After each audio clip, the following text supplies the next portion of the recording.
Leksimizi davamlaştırımız hürmetlik vatandaş, ikinci leksiye. Prezident Trump tuyuksuz Cungo'ya ot açtı. Bu kişi arkadan akıl gösterdi. Mavzulu haber. 9. ayının 28. günü Şangan İktisat Gazeti ilan kılındı haber. Mındak başlandı.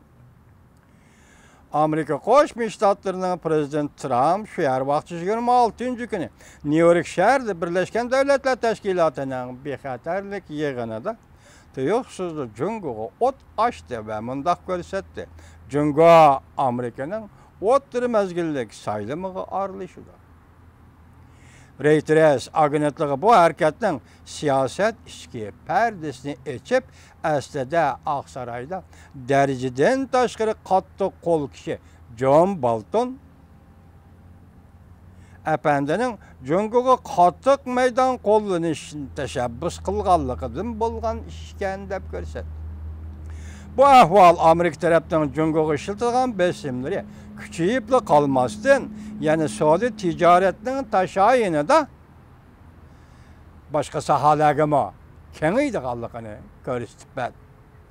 Reuters agentlığı yukarı derecelik Amerika emeldarlarından sözlerden nakıl keltirip mındaq görsetti. Prezident Trump'ın Cungo'nun yakında ötküzülüdüğün oturum mezgillik saylamga arılıştı dep ayıplıgelliği, Amerika tarafından Cungo'ya işiltilgan besiminin yeni basqoçqa kirgenligini ve küçünü texemi küçeytidiganligini görüstüpbedi. Besim qilish küçünü texemi küçeytidiganligini görüstüpbedi. Devlet bexatarligi maslahatchisi John Bolton Cungo'ya umumyüzlük qattiq siyaset qo'llanishga maslahat berdi. İki nefer Amerika emeldari Reuters'ga mındaq görsetdi. Amerika devlet bexatarligi maslahatchisi Cungo'ya qarşı qattiq qo'l rahbarining biri John Bolton Cungo'ya qattiq meydan qo'llanish to'g'risida Prezident Trump'ga maslahat berdi.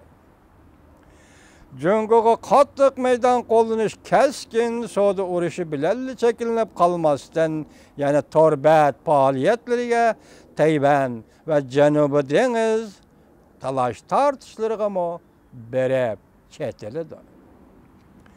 İsmini aşkarlaşına kalmayan bir nefer Amerikalık emeldarının aşkarlaşışı, gerçi bu siyasette şekilleniş baskısı turvatkan bolsa mı, lekin kelgisi bir neçe yaptışı da Amerika taraf, Cungo tarafga qaratıp, texemi qattiq söz ibarlarını işiltidi, hem de ahir enek bolmasa mu siyasi faaliyetler, enek bolmasa mu degen texem mücmel turvatkan siyasi faaliyetler o'ttirg'i chiqadi. Bu ameldar ta'kidlab mundaq ko'rsatdi.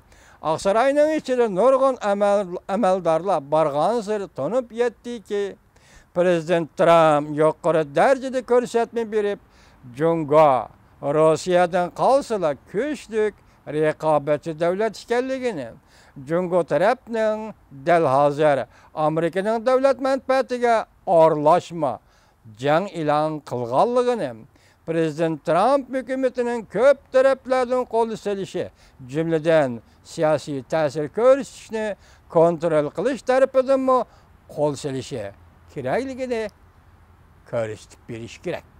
Amerika hukumati tarafidan. Reuters şu göz qarashlar bo'yicha Aksaraydan so'rab ko'rdi. Aksaray bu masalaga javob qaytarmadi.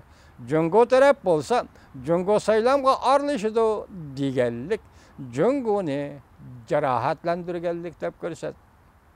Amerikaning Cungo harakat qilinish torbat faoliyatlari Tayvan va Janubiy dengiz qatorli masalalarga chetildi.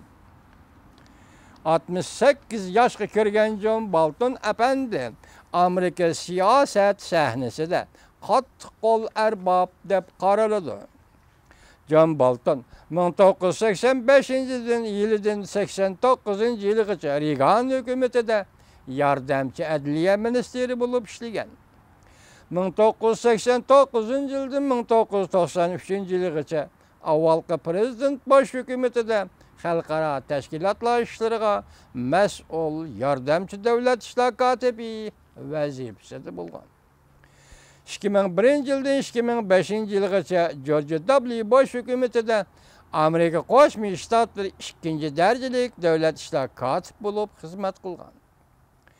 Harbiy ishlarni kontrol qilish vazifasini atqurgan.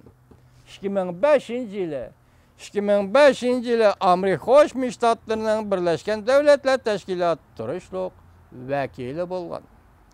Bu yil 3-oyda davlat bexatarligi maslahatchisi bo'lib tayinlanganda Jungoning aqli millik huquqini o'g'irlaganligini, texnika o'tinib berishga majburlaganligini, erkin savdo prinsiplariga mos kelmaydigan savdogarchilik bilan shug'ullanganligini qattiq ayblagan edi.